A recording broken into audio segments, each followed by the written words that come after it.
recently as December, this was just a hole in the ground, and despite all the wet weather that we've had at the first part of this year, this is the scene today of Britain's newest canal lock. Today is the 5th of March 2026. Welcome to another update video from the Chesterfield Canal Restoration. We do unfortunately have to just start. And the Chesterfield Canal Trust, they recently shared the sad news of the passing of Kath Orton, a beloved fixture at the Trust for many years. Obviously our thoughts go with all of Kath's family and friends and everybody at the Canal Trust. Possibly the best way to honour Kath's memory would be to continue with this fantastic restoration project.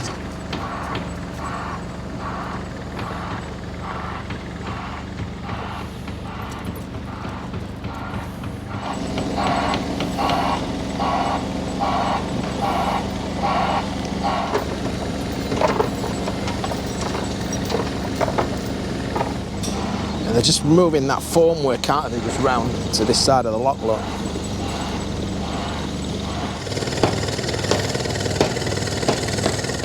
We'll take up our usual stance on the viewing platform. Very, very busy on here today. Lots of people passing by.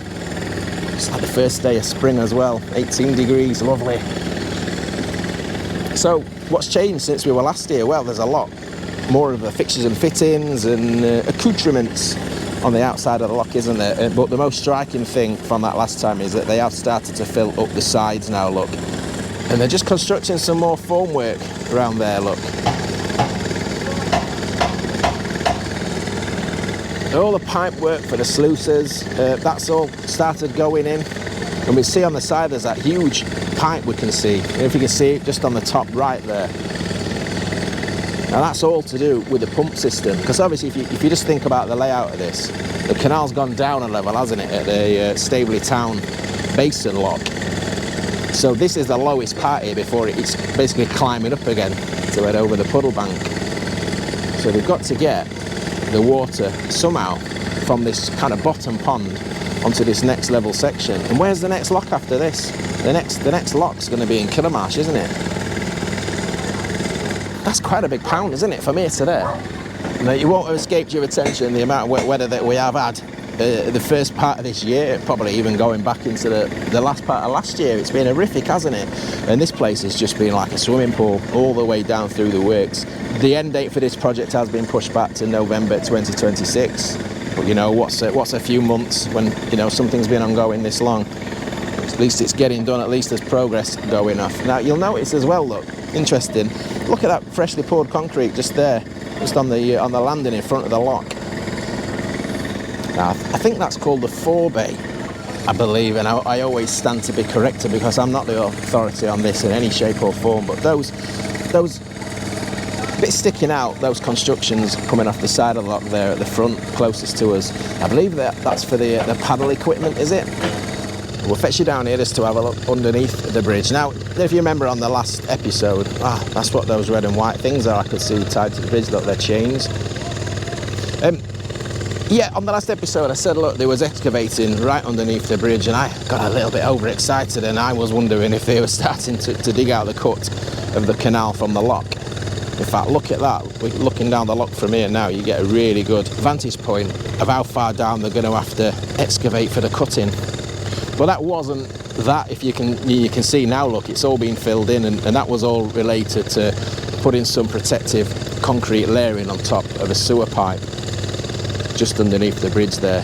And the interesting thing about that is, don't forget where this new bridge sits now. It used to be an old railway bridge going over the top of here. This was the Great Central main line, and they did find remains of the foundations of that bridge when they excavated down there.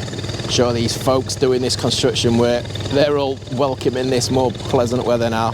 I have walked through here quite a few times when the weather's not been too good in the rain, etc., and I've often spared them a thought. Let's have a walk down towards Bellhouse Basin. Again, like last time, I really don't know what the access situation's like. You'll notice as well, just in front of the Chesterfield Canal Trust compound there, Severn Trent, look now, they've now completed that work on that sewer pipe. That's all been completed. Looks like that's been filled in and they've moved out. Look at this lovely new pathway. To think all these months I've been treading through all that mud, haven't I? So Bellhouse Basin then, look, and there's the work that they've been doing on the narrows just there, look, reconstructing the masonry. Wow, look at that. So there's both sides of the narrows there coming in. Doesn't that look great? So the wall on the right hand side looks like that's the height it's going to be, doesn't it? Look, because they've got the capping on top, and they're just building up the left hand side now. 5, 6, 7, 8 courses plus the capping stones on the top.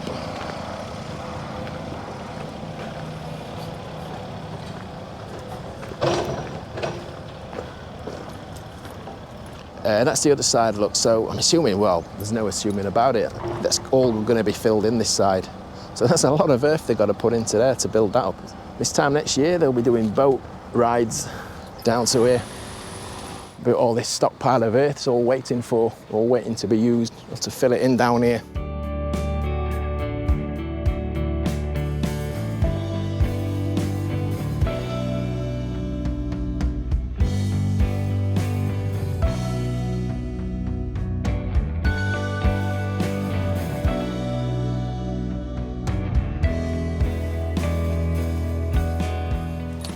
Sadly, the luck's run out with a new path. Yeah, a bit of a gap between that new pathway and the pathway up here, unfortunately. Looks like the path's not quite finished yet. Now, I said they have done some work to the path on the Puddle Bank. That's fantastic news. Look forward to walking on there. But there is this little section, look, just between the two new paths that's it's still waiting to be done or what. But yeah, not today. I've not quite got the right footwear on to be wading through that today, so we'll leave that a few weeks when it's a little bit warmer and drier. So I said last time out when I put out these updates, I'll include a little bit at the end just to try and just make it just so it's not all Staveley. And last time out we went to, where did we go? We went to Millhouse Green Bridge, didn't we? And we had a look at all the old industry, what was around there. Let's get through this mess again. So I've got something else I'm going to show you today. It's from the section of canal that's waiting to be restored. So I'll see you up at Renishaw. While I'm up in this neck of the woods, I thought I'd just call in, see if there's anything happening on Rewater and Renishaw. And it does look like there's work party down here today doing some work. And there's your TerraSeal membrane test hole there, look. See if I can find out an update on what's been going on with that. It's like there's been a bit of excavation work going off over this side.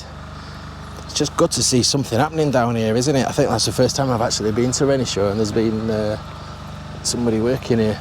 Great to see. And is that the canal edging that was put in a few years ago, look? It's a lot more visible, isn't it?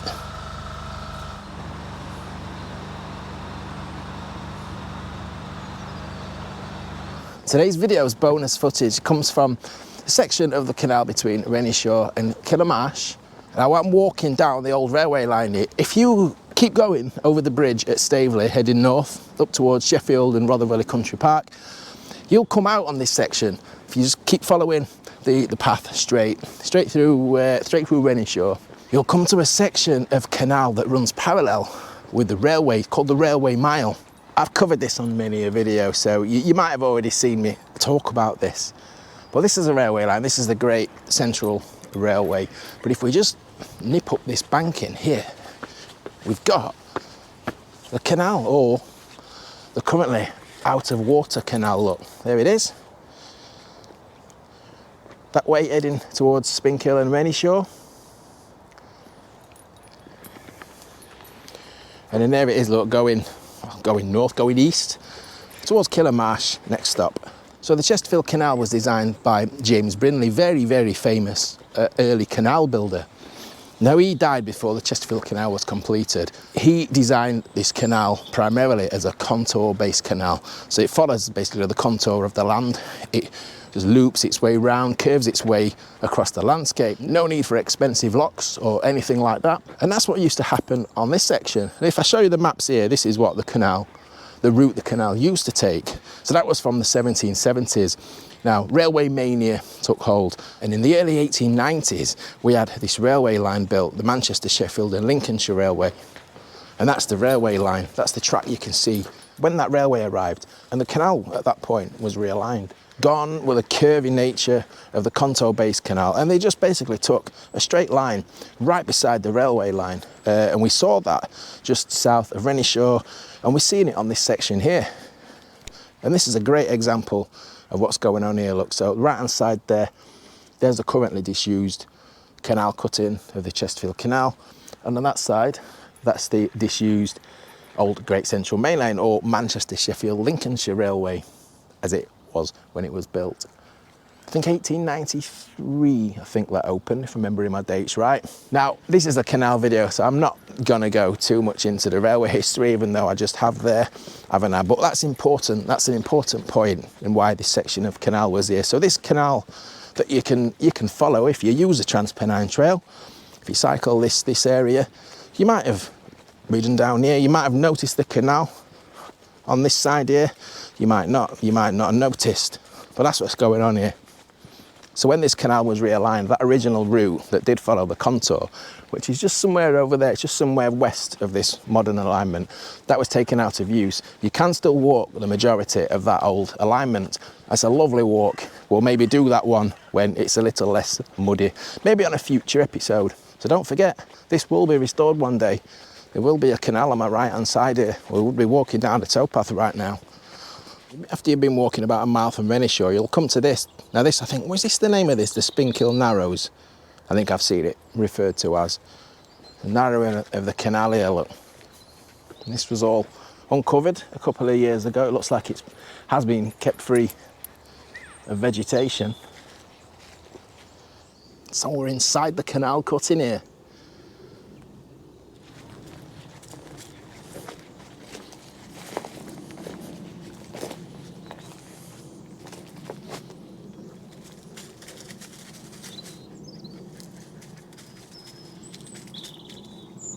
Really do love this section. I can't wait for this bit to be put back into water. But of course this bit, these narrows, there's more to this than just canal history.